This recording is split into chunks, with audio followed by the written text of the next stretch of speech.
So the Forum on the Family is fast coming up. It's at the end of June, 29th and 30th. And in today's McBlog, I want to give you two more very good reasons why you should be attending this conference. Let's check it out.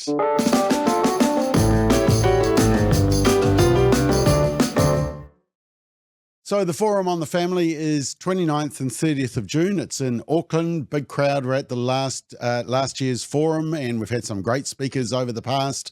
And this year is no different. And we've already found out, I've already shown you some footage of Lila Rose. Now she's going to be attending via satellite because she's got a 1 and 3 year olds, but she is going to be speaking to us direct. Lila Rose from Live Action is going to be talking about being involved in the pro-life movement. We've also got Walt, detransitioner, who's going to be with us and talking about the transgender trend. And Dr. Kevin Sabet from Smart Approaches to Marijuana. He lives in Canada but does a lot of work in the United States, and he will be with us as well.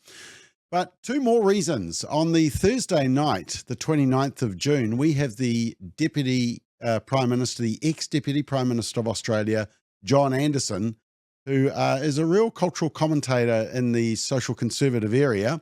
And I had the chance to catch up with him, and here's a bit of my discussion with him about what he's going to talk about at the forum.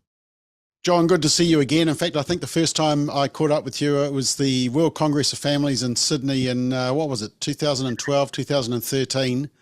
I was the moderator, you were on the panel, and there was a bit of trans-Tasman rivalry going on, which the audience found very amusing. But yeah. Were they laughing with us or at us, Bob? Probably both. But look, we're stoked that you're coming to the Forum on the Family at the end of June, and you are our special guest speaker for the gala dinner the night before, where we celebrate our Independence Day. It's our Independence Day from the Charities Register because we've been deregistered, because we've been cancelled by the government because we hold such radical views.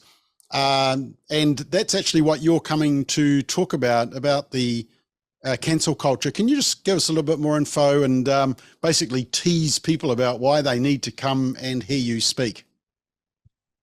Well, I believe that we've reached a point where we're literally putting our own future on the line. Our culture's developed to a point, particularly for our young people, where the prospect of being cancelled, where the price you pay for daring to differ, for believing in the contestability of ideas, but thinking that traditional values might matter, is so high that we now see record levels of trauma, of anxiety, of depression, of self-harm amongst our young people. At the same time, as we know from the research, they're very despondent about what their lives will look like.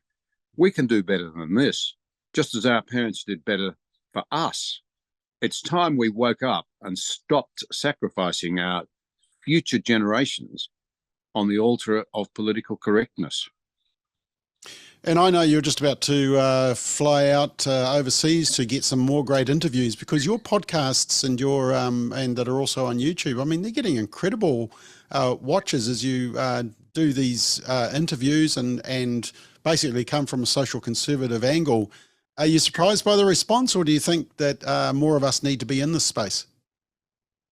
Well, I think the thing that's been rewarding for me, been a great sort of joy, is to discover that there is an appetite for clear thinking, even if it's thinking you don't always agree with. And we're able to provide a good conduit for people to hear some of the world's best thinkers without me trying to play games of entrapment or ensnaring or constantly interrupting, which is what the mainstream media tends to do. They push their own view. If you dare to contradict it, you'll cut across things. People can't hear what our best thinkers really think. And we've found there's a great appetite for it. And that's been tremendously personally pleasing, I have to say. Well, we're looking forward to it. You are our special guest for the gala dinner, where we're just going to let you cut loose. And then on the following day at the actual conference, people will get sort of a shorter version. So there's some impetus for them to come to the gala dinner. But John, safe travels, and we look forward to seeing you here in New Zealand at the end of June. Ditto. It'll be terrific to be with you. Yeah, so we're really looking forward to having John Anderson in the country and talking to us. Special guest speaker at the gala dinner on the Thursday night, 29th of June. but then also he'll make some comments at the full conference on the 30th, Friday the 30th. Also speaking to us, and once again, this is going to be via Zoom because she is due to have a baby. I think it's a week or two just before the forum, is Deb Ackerson. Now, you may not have heard of her, but she is one of Australia's best weightlifters. But she is going to be speaking on fairness in sports, especially around the area of biological men competing against women under some of the sporting transgender policies. And once again, I had the chance to catch up with Deb recently. Joining me is Deb Ackerson, who is from Australia. Some of you may have seen her before because she was in the Commonwealth Games just last year. Deb, can you just tell us what you competed in? Yeah, so my sport is Olympic weightlifting. And not just the Commonwealth Games last year, you've competed in quite a few things, Olympics as well, eh? Yeah, that's right. Yeah, I competed at 2 Olympic Games in 2004 in Athens and 2008 in Beijing, and yeah, had the great opportunity of competing at 5 Commonwealth Games. So my first Commonwealth Games, I actually competed in the first ever women's weightlifting team that was allowed to compete at the Commonwealth Games in 2002. So women had waited 52 years to compete in weightlifting at the Commonwealth Games, so it was great to be part of that historical team. And then, as mentioned, my last Commonwealth Games, I competed against the biological male in my category. Oh, okay. And I think most New Zealanders will know who that was. It was a Kiwi, wasn't it? That's right. Yeah. So I remember about a year or two before, we were sort of waiting to hear whether that would be allowed and whether the rules would accept that athlete competing. And by a year out, the athlete from New Zealand had competed at a trial event and was to be coming to compete as a biological male in the women's category at the 2018 Gold Coast Commonwealth Games. Okay, and as a result of this, of that occurrence last year, you've actually been speaking out on this issue. And what's your message? What's the message you're going to bring to the delegates at the Forum on the Family? Yeah, well, I mean, interestingly, I'd started speaking on the topic as soon as I knew it was actually potentially going to be a reality. So I was on the National Weightlifting Board, where we realised this might actually happen. And so, was obviously giving my opinion as an elite athlete.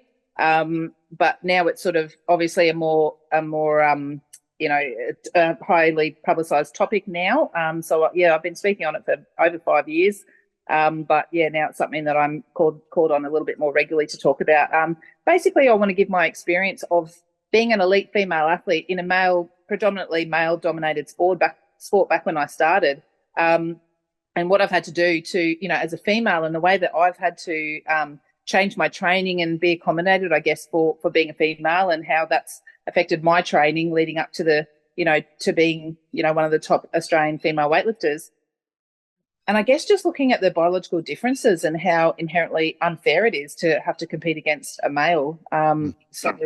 So I think just having my experience and being able to just speak on that, it has been really interesting, I think, for people to listen to. And just also, how it's going to affect, I guess, future generations. I've got 3 daughters who obviously are going to be all elite athletes one day. So I just want to make sure it's really fair for our next generation. Okay. And look, I mean, we would have loved to have had you in New Zealand, but we're going to do it via satellite, via Zoom on the day because, biology says that only women can get pregnant, and you are expecting your 4th child. And unfortunately, it just wouldn't be fair for us to expect you to come over. I think the baby's due, 2 weeks before the conference, isn't it? Or just after? Days before the conference, actually. Yeah. Okay, so you've got a very good excuse, but we will still get to hear you and interact with you in the Q&A. So really looking forward to it, Deb, and all the best. Great, thank you. So as you can see, I've given you some great reasons to attend the forum. Walt Heyer, Dr. Kevin Sabet, we've also got Lila Rose, and now John Anderson, ex-Deputy Prime Minister of Australia, and Deb Ackerson, and there's also John Steinoff, who's involved in a legal company in Australia that defends people on religious freedom cases. And we've got a couple of special guest interviews as well. You don't want to miss it. forumonthefamily.nz. It's in Auckland, June 29th and 30th. Go to forumonthefamily.nz and find out all the information you need. We want to see you there. You will really enjoy it. It's going to be a big crowd. It was a sellout last year. So don't delay, register today. forumonthefamily.nz.